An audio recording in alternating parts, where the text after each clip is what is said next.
Good evening, everyone, and welcome to WANA Live, the reading series of the Writers Association of Northern Appalachia. I'm Damian Dressick, and this is my co-host, Christina Fasonic. From Wheeling, West Virginia. How are you tonight, Damian? I am outstanding. I am very excited. What? I think this is a special occasion, is it not, Christina? This is an incredibly special occasion. I am very, very happy about this. Tonight marks the 1 year anniversary of WANA Live. A year ago, roughly tonight, we did our very first broadcast of this reading series. And I think you came up with the idea just 2 short weeks prior or less.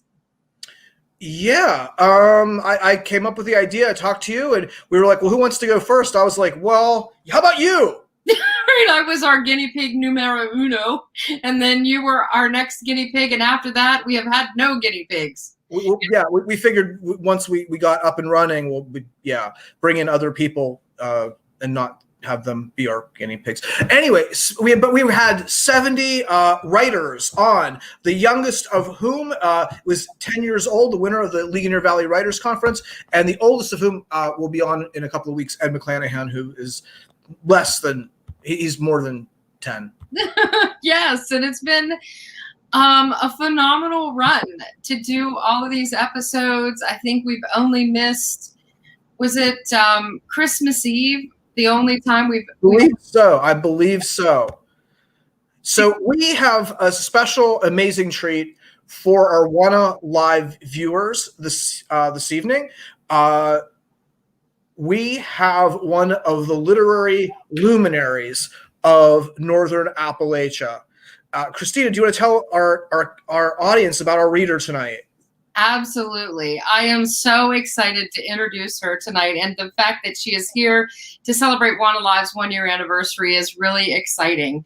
And I'm sure that a lot of people watching tonight know her work. Jennifer Haigh is a novelist and short story writer. Her novel, Heat and Light, won a literature award from the American Academy of Arts and Letters and was named a Best Book of 2016 by the New York Times, the Washington Post, the Wall Street Journal, and NPR. Her previous books include Faith, The Condition, Baker Towers, and Mrs. Kimball, winner of the PEN/Hemingway Award for Debut Fiction, and the short story collection News from Heaven, winner of the Massachusetts Book Award and the PEN New England Award in Fiction. Her short stories have been published in Granta, The Atlantic, The Best American Short Stories, and many other places. Jennifer Haigh has been awarded grants by the James Michener Foundation, the National Endowment for the Arts, and the John Simon Guggenheim Foundation. She lives in Boston, and I think we should bring her out. I think so, too. Hello, Jennifer. Hello. Good evening, Jennifer. Oh, it's nice to see both of you. I was telling Christina earlier that Damian had me visiting at Clarion University around this time last year. And it was really the last time I left my house, immediately before the pandemic. It was sort of the last normal time. And we went out to dinner after the reading and had this sort of social evening that is now unimaginable. And really, I feel like that is the last time I was around people. So it's very nice to see your face again, Damian. Oh, it's wonderful to see you, Jennifer. And we are so grateful that you're able to be with us this evening. It is my pleasure. Well, I have a new story to read for all of you. It's an Appalachian story, and it's one I've never read out loud before. So I'm not going to have time to read all of it, but I'll read a chunk of it. The story is called Zenith Man. And okay, we are going to disappear and let you do some reading. We'll be right back. All right. See you soon. This story begins with a 911 call. The first shock was that Harold Party's wife was dead. The second shock was that he had a wife. It was a considerable secret to have kept anywhere, never mind Bakerton, Pennsylvania, a town with 4 traffic lights. Harold's wife had lived among them 31 years, and yet, when a witness was needed to identify the body, the deputy sheriff could find only 2 people who'd ever seen her. One was Harold. The other was a local oddball named Cobb Krug, Harold's only friend. That one time in the repair shop, Harold had been for many years the town's zenith man, a whiz at fixing televisions. His shop was licensed by the Zenith Corporation. An electric sign hung out front bearing the company logo, but Harold did not discriminate. The Army had sent him to electronics school, and he knew his way around a Sylvania, a Philco.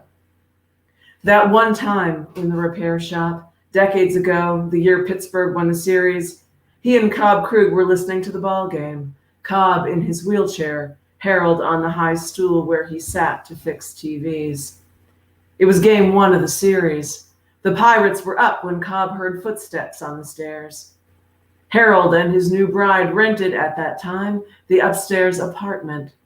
Cobb craned his neck. He could turn only a little in his chair and saw a small pretty woman in a blue flowered dress, her face in shadow. "Supper's ready," she said, her exact words. The precise date of this encounter was easily determined, October 10th, 1979. "Supper's ready." She might never have uttered another word in her life, as far as Bakerton could prove. The 911 call seemed at first to be the beginning of the story. "I think my wife's passed. She's not breathing." In Saxon County, all 911 calls were recorded, a lucky break for the police and district attorney, supremely unlucky for Harold Pardee.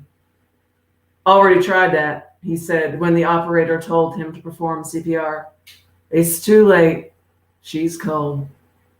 He gave a peculiar emphasis to the last word. The way he said it gave the operator the willies, as she told anybody who'd listen. A day later, the phrase was on everybody's lips, repeated at lunch counters, in hair salons, around the bar at the commercial hotel. "She's cold." Harold's insistence on this point, the temperature of his wife's corpse, was unsettling. The district attorney, playing the tape at the preliminary hearing, would make much of Harold's flat affect. The ambulance arrived quickly.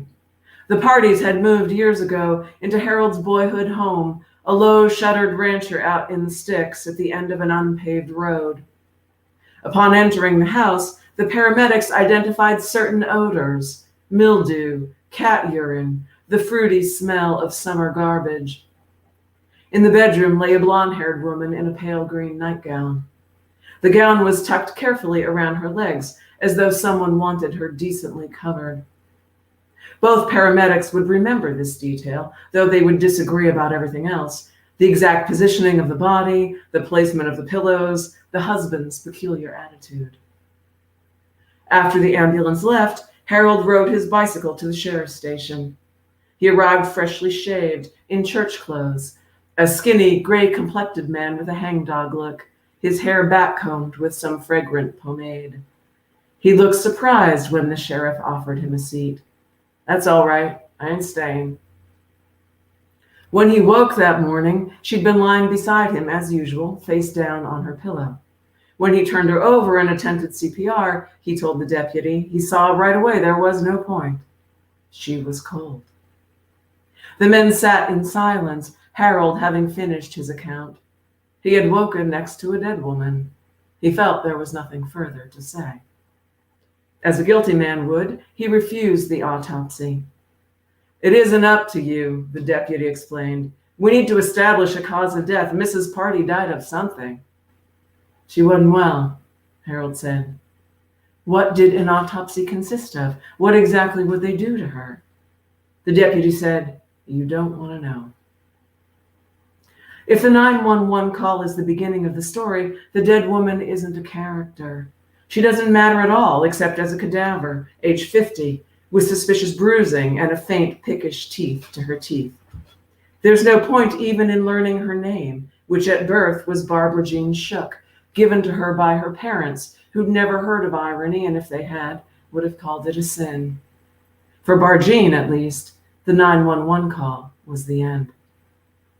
The beginning was a church picnic near Fort Hood, where Harold Pardee had then been stationed. The pastor had made a special effort to welcome soldiers, posting flyers around the base. inviting them to socials and the like. At the picnic, Harold and Barjean shared a plate of fried chicken. She was 17, Harold 20. A week later, she invited him to a barbecue. The church, Barjean's, was full gospel. Harold had been raised Catholic. We all thought he was strange, Barjean's sister told the sheriff's deputy, who tracked her down eventually to that little town in Texas. The deputy had reservations about this sister, whose given name was Florence, but called herself Chevy. She seemed to be giving herself a lot of credit, as though she'd foreseen Barjean's entire destiny, from a plate of fried chicken right up to death by suffocation, the state medical examiner's ruling based on the pinkish tint of the teeth and gums. The couple eloped on Barjean's 18th birthday. They would have done it sooner, but her father refused to give consent. He liked Harold well enough, that wasn't the problem. He'd have been leery about handing over this particular daughter, to anyone. Barjean wasn't ready for marriage. Barjean had her problems. I didn't see any sense in waiting, Harold told the deputy these many years later. We both knew what we wanted. Barjean's problems were not her fault, having stemmed from an original problem that was also not her fault. The original problem was severe epilepsy, which formed her personality in unique ways. Her seizures were not infrequent. Chevy, the sister, described them like this. Barjean would get a dreamy, faraway look, as if gazing northward into her own future, across Texas prairie, over mountains, lakes, and rivers. The sister could not have prefigured where that future would end, a dim, dilapidated rancher in Bakerton, Pennsylvania, an Appalachian coal town that might have been anywhere. What did it matter, since Barjean never left the house? After the faraway look, the jerking began. Barbara Jean shook. The seizures were frightening to look at. Her family was too kind to tell her this, but her schoolmates were not. Like a dog with rabies, said Barjean's only friend, a sweet-faced girl for whom casual cruelty was second nature. You know, foaming at the mouth. Barjean was taken to doctors, fed medicines. To varying degrees, the pills made her dizzy, queasy, hyperactive, or numb. What they didn't do was stop the seizures, not completely. There was always the chance. She wasn't afraid to have a seizure. She was afraid to be seen having one. That terrible day in the 10th grade when she woke in a puddle on the cafeteria floor. Eventually, inevitably, Harold witnessed a seizure. Her mother had told him what to expect. When Barjean came to, he was kneeling beside her, rubbing her shoulder. How'd it look? She asked him. Harold answered truthfully, not as bad as I thought. He married her a week later in front of 2 witnesses they would never see again, Barjean's cousin and a buddy from Fort Hood. The newlyweds rented a little house a mile from base where Barjean stopped answering the phone. A year passed. Barjean's family wrote her letters that went unanswered. Her mother left homemade goodies at the couple's door. When the cookies and pies elicited no response, Mr. Shook hired a lawyer and petitioned the district court demanding to see his daughter, who had a serious illness and required medical care. But when Barjean appeared in court on Harold Pardee's arm, she looked normal. She told the judge she wanted nothing to do with her family. The Shooks, she called them. She was tired of being pecked at, went Harold's version of the story. They never let her forget that something was wrong with her, and that was no way to live. It broke my daddy's heart. He did everything for her, Chevy told the deputy. After Harold's discharge, Honorable, he took his bride back to Pennsylvania, to the apartment above the Zena's shop. I'm surprised she was still alive, said Chevy. I figured he killed her years ago. She mentioned again that Harold was a Catholic. The deputy thanked her for her time. Okay, I'm going to stop right there. No! I wouldn't That was so wonderful and intense. Oh, thank you. Those minutes go really fast. They do. So I have some things I want to say, but before I get to any of them, I think you're going to have to need to tell everybody who's listening where they can find the rest of that story. Oh, yes. All right. Well, this story is findable on Amazon. If you look for my name, Jennifer Haigh, the title is Zenith Man, and it'll pop right up. And if you happen to be an Amazon Prime subscriber, it'll be free to read on your Kindle. And if you're not, I don't know, it probably costs you 99 cents. Worth it. Yeah, I like to think so. I like to think it's worth 99 cents. Come on. Jennifer, every time I read your work, from Baker Towers through News from Heaven through Faith, every time I hear you read, it always, the thing I find just so amazing is you give us such a rich sense of what's possible in creating a world with language. You are just such an amazing creator of place, and so economically. I always sort of sit back in awe. It's just such a wonderful piece of business there. So yes, find the story for those of you who are going to be hearing us but not seeing us, and we'll tell you a little bit more about that at the end. You can find the rest of this story on Amazon. Zenith Man by Jennifer Haigh, Haigh.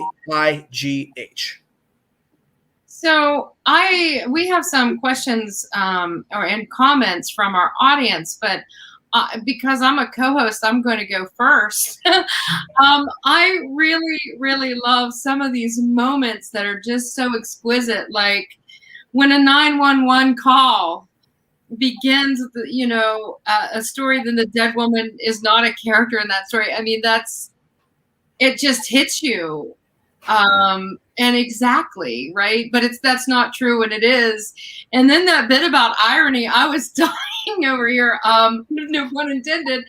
Her parents had never heard of irony, and if they had, they would have called it a sin. It was just so magnificent because you didn't necessarily have to say those things, have to have those in the story, but it made it just this really exquisite, rich tapestry that is why people love to read your work. Because it goes, above and beyond that. It's not just storytelling, but it's storytelling and world building that we want to, be part of. We can see these people. And that's what one of our listeners or watchers, I guess, Karen Wyatt had to say. She said, there's a strong sense of place in characters. And I can so clearly see this story. And even if you weren't from Northern Appalachia, or you weren't from places that we could feel and see here, I think you could be part of that. We also had some other comments. Lauren Cobb says, wow, that was grand. And I think that's probably an understatement. Are there some more comments in there, Damien? There are. Sandy Lorraine is saying, thanks for bringing these to us and giving us some thumbs up. Yes. And Joe, she agreed with me. I don't want this to end awesome storytelling, but she also had some questions for you. Joe, who is a poet, wondered, what prompted you to set this story in Bakerstown? How did the place contribute to the story? It feels that the smallness of the town adds to the suspense.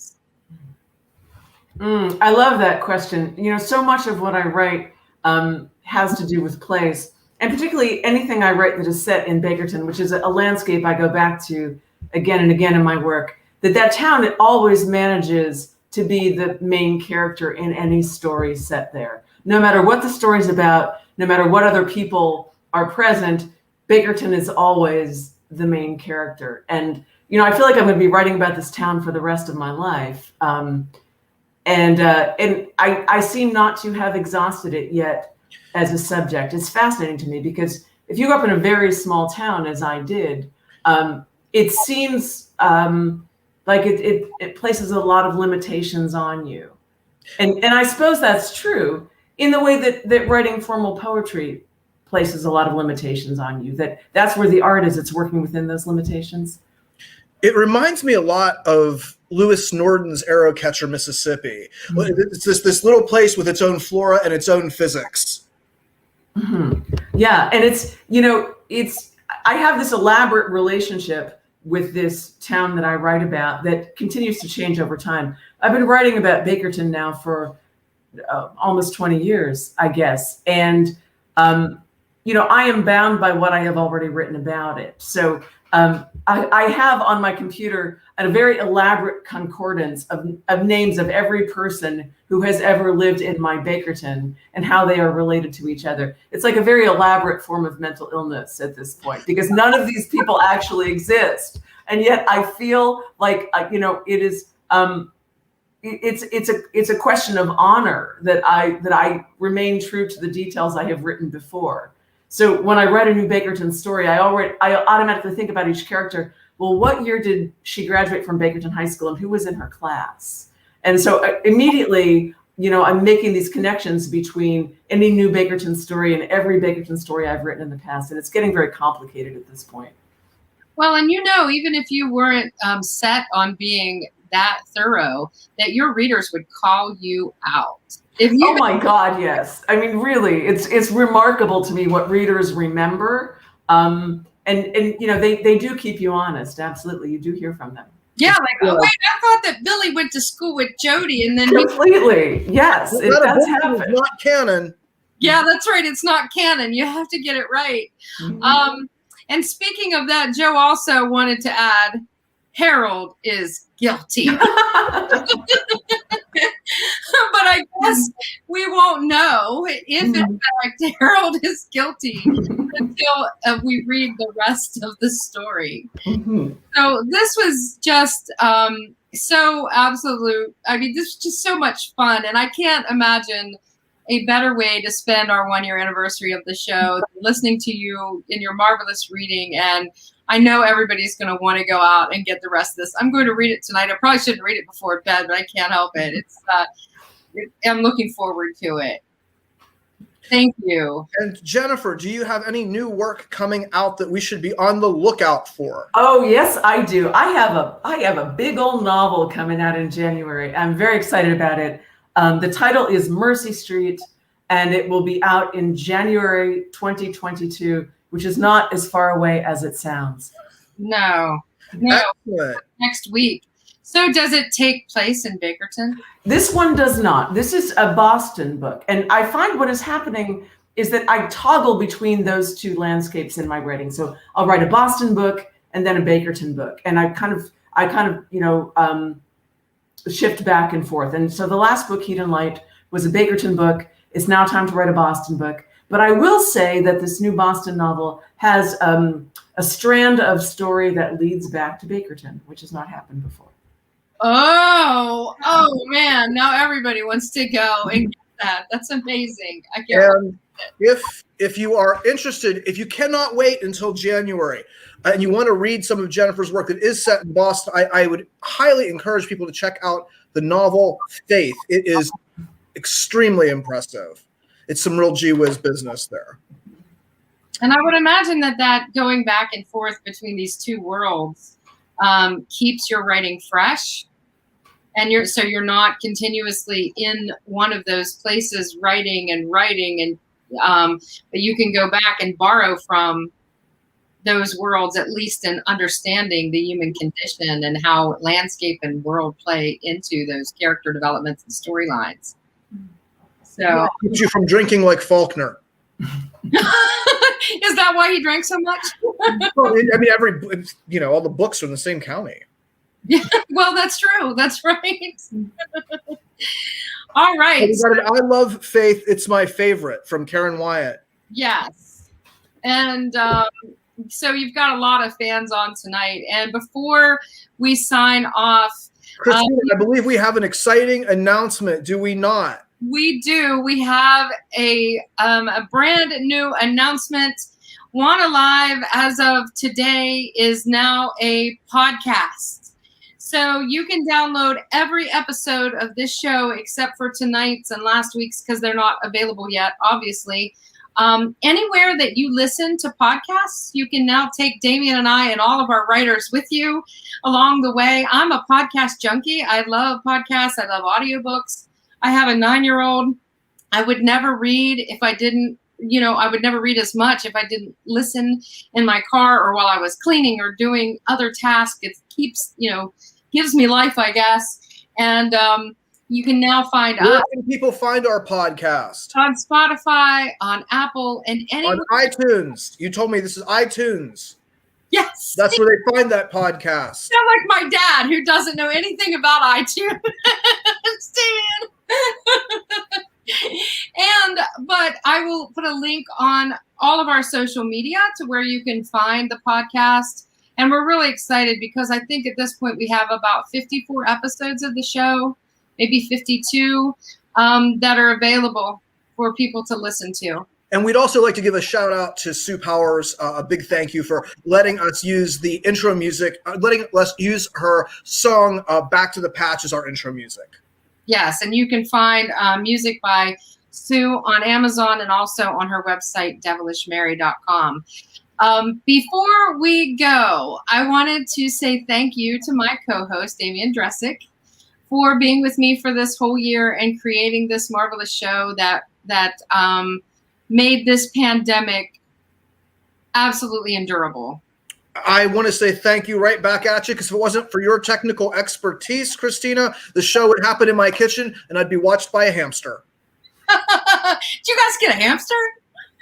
No, but I would. I mean, I just feel I'd feel sad in my kitchen alone completely. I'd get a hamster. So thank you so much, Damien, and also happy birthday. Oh, well, thank you.